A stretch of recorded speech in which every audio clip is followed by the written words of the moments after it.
Okay mga kapatid, medyo low bat na itong si Conserva, itong ating electric vehicle. So magcha-charge na po tayo ngayon. Halika Glenn dito, tingnan mo. I-try mo ngang i-on. Apakan mo yung preno. Ayun, low bat oh. Okay. So doon sa 24% natin, nag-appear na yung low bat sign.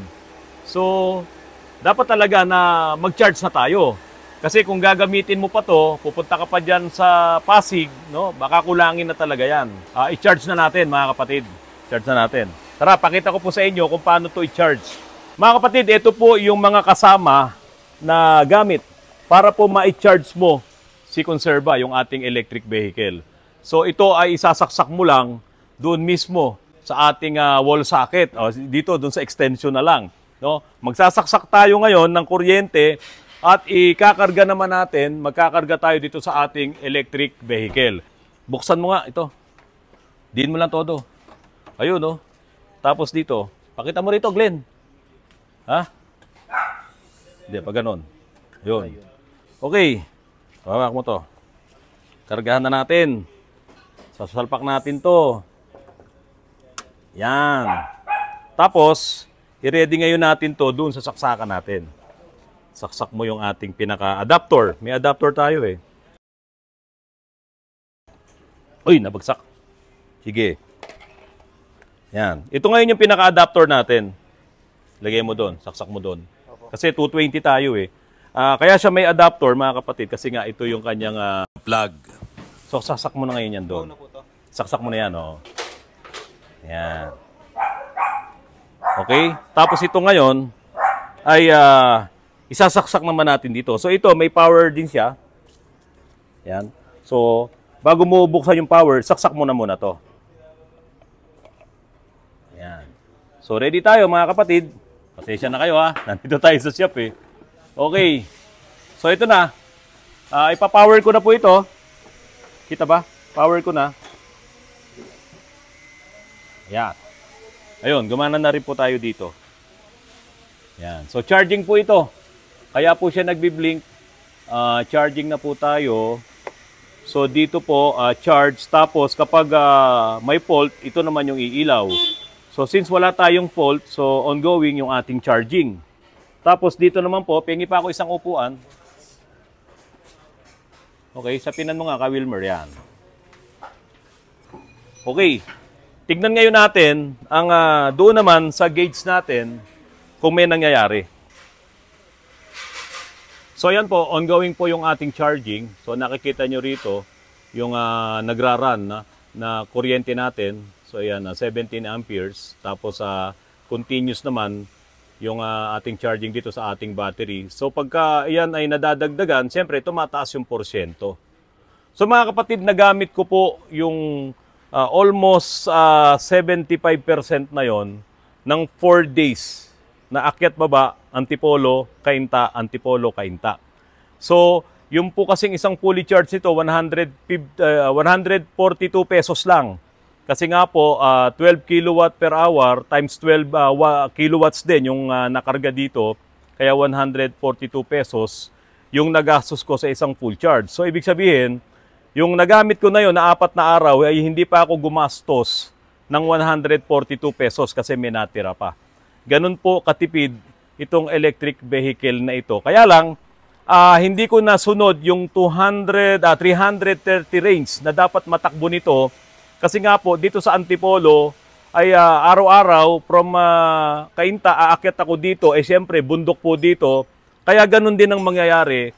Yung dapat na magamit kong range niya sa mga long distance ay dito, napunta yon doon sa akyat baba ko dito sa Antipolo. Siyempre, additional na acceleration mo, additional na gamit mo doon sa energy dahil nga paakyat dito, yun ay bumabawas din doon sa range mo na dapat takbuhin nung isang full charge ng battery. Tinapinan ko na lamang ng papel doon para hindi madumihan yung ating adapter at ito naman yung ating pinaka-charger. So ongoing yung charging natin, papasok dito sa Moretti, sa Conserva. At ito nga po, tignan nyo po yung system natin, nandyan lahat, para lang kinakargahan mo yung laruan mo na malaki. So para siyang laruan, para siyang remote control na kinakargahan mo lang ng charge yung battery nung iyong laruan. Ganyan lang po kasimple kapag po ikaw ay may pag-aaring EV. No? Yung vlog ko po ngayon ay tungkol pa rin po sa EV, pero ito naman po ay sagot doon sa ilang mga nag-comments na may mga conflict daw sa mga sinasabi ko. Bakit daw ngayon pinopromote ko yung gawa ng China? Hindi naman po dahil sa ganon. Kaya lang po, talagang papunta yung technology, papunta rito. Marami pong nagtatanong, ano raw ang mangyayari sa kanilang mga sasakyan? Kung halimbawa, yan na nga, darating na yung phase out ng mga internal combustion engine.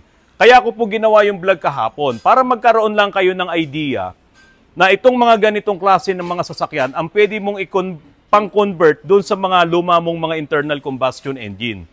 Meron po bang papayag na ipagamit sa akin yung Tesla? At gawang ko ng vlog na ito, pwede mong ipang-convert to, pwede mong ilagay dyan sa sasakyan nyo. Siyempre, wala. Kahit yung mga Ford na mga electric vehicle na yan. Pero nagpapasalamat po ako sa Moretti Philippines kasi po pumayag sila na magawan ko ng vlog na ito pong kanilang mga sasakyan ay magagamit talaga na pang-convert sa inyong mga sasakyan para maging electric vehicle. Pero siyempre, bumili muna kayo ng brand new na Moretti car. Nandiyan yung katulad nga nitong gamit ko na Conserva. Mga kapatid, magandang gabi po sa inyong lahat. Nandito po ako ngayon sa opisina ko dito sa Timog Avenue, sa iTransit Media Inc. Medyo nag-aayos tayo ng opisina dahil may malaking proyekto tayo na gagawin. Talagang napakahabang usapan po at napakalawak na usapan pagdating sa electric vehicle. Ito po ay batas na, hindi lamang dito sa Pilipinas, kundi sa buong mundo. Kaya nga halos lahat ng mga leading manufacturers ng mga sasakyan, Toyota, Nissan, Mitsubishi, no, Hyundai, pati yung mga malalaking legacy manufacturers, yung Ford, GM, Chevrolet, BMW, Volkswagen, at iba pa nga maraming mga kumpanya na nagbebenta at bumubuo ng mga sasakyan, lahat po sila ay may kanya-kanyang modelo ng mga electric vehicle. At nagpapagalingan pa nga po sa pag-develop nitong technology na ito.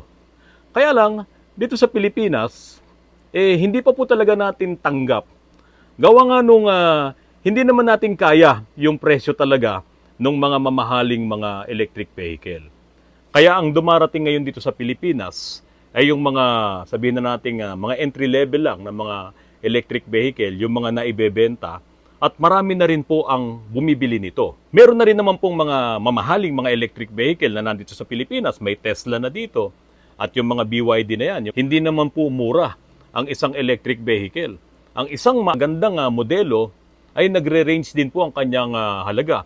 Sa 2 million, 2.5 million, may 3 million pa nga. At dito nga po sa Pilipinas, mga kapatid, marami-rami na rin po yung mga dealership nitong mga electric vehicles. May Dongfeng, may Chery, at ito nga pong Moretti, at yung iba pa. Marami na rin po sila.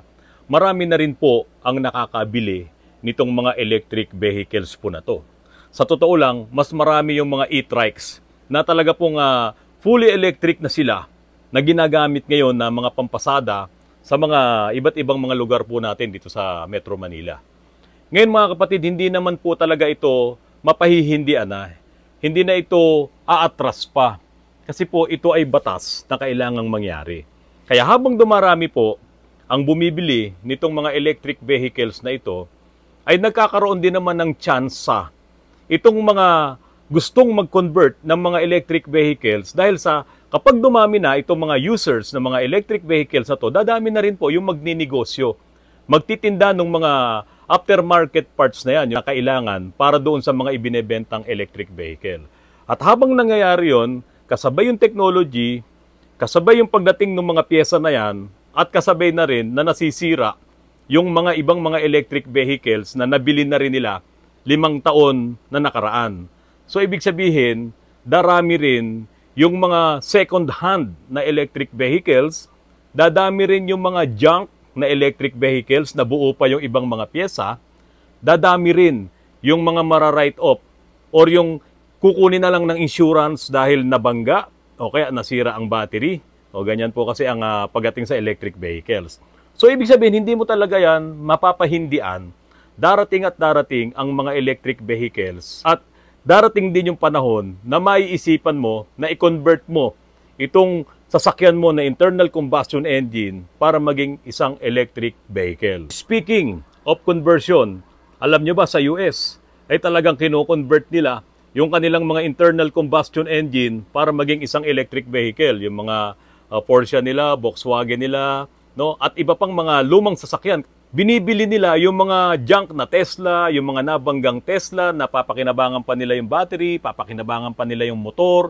Kasi doon naman talaga yung technology, advanced naman sila doon. So yung mga gawa ng GM, gawa ng Chevrolet, gawa ng iba't iba pang mga legacy manufacturers doon na nadidisgrasya or ibinebenta na lang ng second hand or ibinebenta na lang ng junk, yan ay binibili nila para ma-convert nila yung kanilang mga sasakyan na maging isang electric vehicle. Dito sa Pilipinas, yan ang problema. Dahil nga sa maraming hindi pa nila tanggap. Kaya syempre, kung ayaw nila sa isang electric vehicle, marami kang maririnig. Na kesyo gumagamit din niya ng fossil fuel sa pagbuo ng mga baterya at pati yung pagmimina ng mga baterya. Lahat na lang ay maririnig mo yung mga negatibo. Pero wala din po akong tutol dyan kasi nangyayari naman po talaga yon. Pero dahil sa hindi nga nila tanggap to, kaya po marami ang mga nagko-comments diyan po sa mga vlogs ko na bakit daw po ngayon ay pinopromote ko na itong mga China EVs. Hindi nga po ganun eh. Kung meron lang magpapahiram sa akin na EV na Ford, EV ng Chevrolet or EV ng Tesla para ipakita ko sa inyo kung ito ay pwede nyong gamitin na pang-convert or yung BYD, si BYD selyadong-selyado. Hindi mo talaga pwedeng buksan yung ibabaw para makita mo yung kanyang systems. Paano ko yun maipapakita sa inyo? Ito pong vlog ko, kaya ko po ginawa itong mga nakaraang vlog ko para lang magkaroon po kayo ng idea na nandyan na po yung karamihan ng mga electric vehicles. Masisira na po yan or magkakaroon na ng mga magbebenta ng mga second hand. Pero siyempre kung medyo matindi yung technology tulad ni BYD, na kapag kinalas mo yung motor, kinalas mo yung mga kuryente, hindi mo na mapatakbo diyan sa pagko-convertan mo. Kaya nga po ipinakita ko itong mga simpleng mga electric vehicles tulad ng Moretti.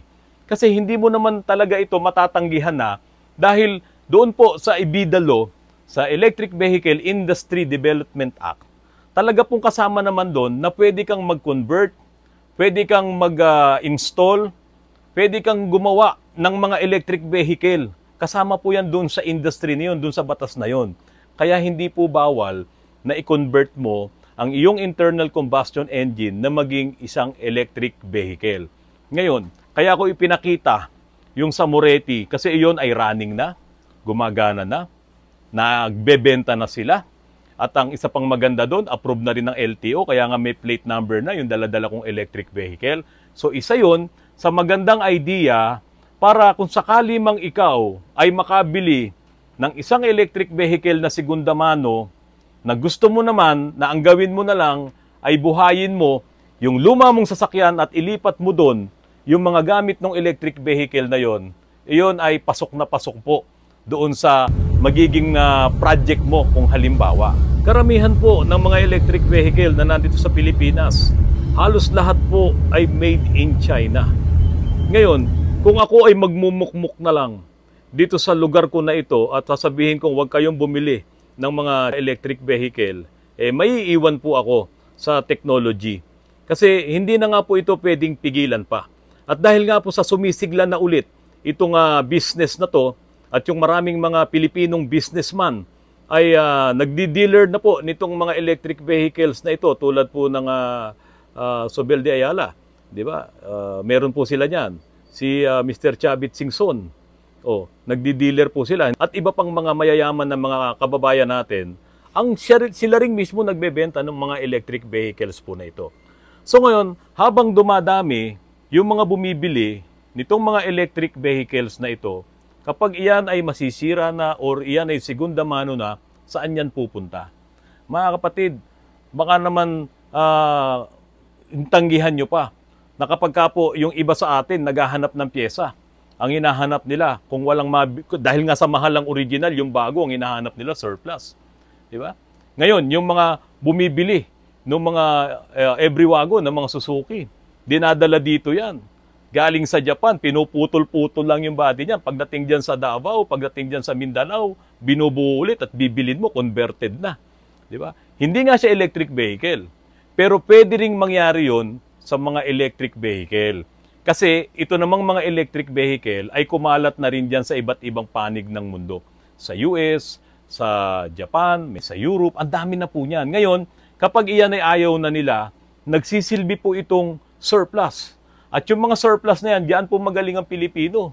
Dadalhin ngayon dito yan sa Pilipinas at ikaw naman ngayon naghihintay ka para magamit mo at i-convert mo ang iyong internal combustion engine bilang isang electric vehicle. Kaya lang, uulitin ko, yung mga may ayaw dito, meron pa ngang nag-comment dyan sa vlog ko eh. Hindi ako papayag na yung kapitbahay ko ay magkakaroon ng electric vehicle na siya lang ang nag-convert. O, di ba? Kasi wala siyang tiwala doon sa kanyang kapitbahay. Naku, napakadelikado niyan. Kasi sumasabog ang battery. Makukontrol mo ba? Kapag ka nandyan na yan, no? Sa mga yarda, kapag dinala na yan, dito sa mga surplus shops, hindi mo na yan makukontrol. Marami ang may problema sa registrations ng ating mga sasakyan. Di ba, naghihigpit nga ang LTO. Yung kanilang memorandum circular na kung hindi ikaw yung may-ari ay hindi mo mapaparehistro ang iyong sasakyan. Pero hinihinto naman na yon. Pero may mga penalties pa. Mga kapatid, kung meron kang sasakyan na hindi mo na naiparehistro dahil wala kang original na mga documents, na iwala mo yung mga certificate of registration na original, dito po sa Electric Vehicle Industry Development Act ay pwede mong i-convert ang iyong sasakyan na maging electric vehicle. So, ang mangyayari dito, kung legit naman yung dokumento ng sasakyan mo, maipaparehistro mo ngayon yan as electric vehicle na susundin mo yung ilang mga requirements at yun nga po, ikaw ay parang nag-assemble. Ganun po kasi yun nandoon sa batas. Pwedeng assembly, pwedeng manufacture, importation, construction, nandoon po yun sa batas. So, hindi po bawal na ma-convert mo ang isang internal combustion engine para maging isang electric vehicle. Pero siyempre, pagdating sa LTO niyan, i-check nila lahat yan kung pasado ba yung kinonvert mo na electric vehicle. Kaya nga po, ito yung sabi ko. Kung meron ng existing na sasakyan dyan, tumatakbo na yan, tulad ni Moretti, ililipat mo na lang lahat yon, no? Doon sa sasakyan mo, sigurado papasa yun. Pero, hindi ka bibili ng Moretti na brand new at gagawin mo lang yun unless mayaman ka talaga at gusto mong mapatunayan na kaya mong mag-convert. Siyempre, yung mga magiging surplus na mga second hand na sasakyan, mamili ka, ano ang gusto mo? I-convert mo yung luma mong sasakyan, yung internal combustion engine, o i-maintain mo yung pagka-electric vehicle nitong nabili mong second hand na sasakyan. The more na marami na tumatangkilik ng electric vehicle, dadami rin po yung mga magtitinda ng pyesa nito. Magpapasukan na rin yung mga magbebenta ng mga conversion kits. At siyempre, magpapasukan na rin yung mga magagaling na mga IT engineers, mekaniko, para ma-convert itong mga electric vehicles na ito. Ito, ipinakita ko sa inyo, dun sa nakaraang vlog ko, yung electric vehicle na to na pwede mong maging conversion kits pagdating ng panahon. Or maghanap ka ng ganyan para pagdating ng panahon at magkaipitan na at magkaroon na ng phase out, di ba? Yung mga decarburador na yan or yung talagang medyo hindi na pumasok sa Euro 4 ng mga sasakyan ay ipe-phase out na. Pag ginawa mong electric vehicle yan, pasok ka. Di ba? Hindi ka mape-phase out. Mga kapatid, alam ko yung agam-agam ng iba na dahil sa delikado, baka sumabog, pag nalubog sa baha, sira kagad, tapos gawang China, madaling masira yan. Alam natin yan na totoo naman yan. Nangyayari naman talaga yan sa ibang bansa. Kaso, hindi mo naman na ito kayang pigilin. Dahil ito nga po ay batas na sa buong mundo na kailangan mangyari by 2050, wala nang mga internal combustion engine. Kaso hindi na ako buhay siguro noon, 2050. Baka nga itong 2030 lang medyo mahina na tayo. Di po ba? Kaya nga po mga kapatid, hindi ako po pro-China. Pero ito na po yung pagkakataon para i-explain ko lang sa inyo kung ano ang pwede nyong gawin sa mga internal combustion engine nyo kung sakaling dumating na itong mga conversion kits nitong mga electric vehicle. Di ba? Kung bibili ka ng surplus na Tesla, halimbawa meron dyan, binili mo, or mga palusot galing dyan sa customs, baka mamaya hindi mo naman magamit at hindi mo ma-convert yung sasakyan mo. Kaya yung ipinakita ko sa inyo, yung pinakasimple, yung pinaka-basic, para bang e-bike lang. Diba? Nilagyan mo ng motor, nilagyan mo ng baterya, nilagyan mo ng controller, at andar ka na. Yun ang mga conversion kits nga sa online halos umaabot pa ng kalahating milyon yung halaga. Conversion kits pa lang yun. Pero itong mga sasakyan na sinasabi ko sa inyo, tulad nitong Conserva, 800,000, tumatakbo, maayos. Di ba? Kaya ito yung pinaka-the best talaga na sasakyan kung sakaling bibili ka ng mga electric vehicles. Yung ganong level lang nila. O si Dongfeng, meron din yan. Diba? Si Chery, meron din yan. Pero siyempre, ibabase mo na lang ngayon doon sa presyo. Kung kaya nyo bumili ng Ford, kung kaya nyo bumili ng BMW, Volkswagen, Tesla, at iba pang mga Western brand, pati yung European brand, bumili po kayo. Maganda po yan. Talagang the best yan. Pero kung wala kayong pambili ng mga ganong klaseng mga sasakyan, o dito lang kayo sa mura. Mga kapatid, malamig dito sa lugar ko, dito sa opisina namin. Dito po ay editing ng mga programa na ginagawa namin. At ako po ay nagpapasalamat sa muli nyo pong panonood ng aking mga vlog. Sana po huwag kayong magagalit sa akin. Hindi po ako pro-China. Pero dahil nga po sa hindi mo na mapigilan itong pagdating ng mga electric vehicle, alam ko darating din ang panahon. Iisipin nyo rin na ma-convert nyo ang inyong may sentimental value na sasakyan bilang isang electric vehicle. Mga kapatid, magandang gabi po at maraming salamat po sa inyong lahat.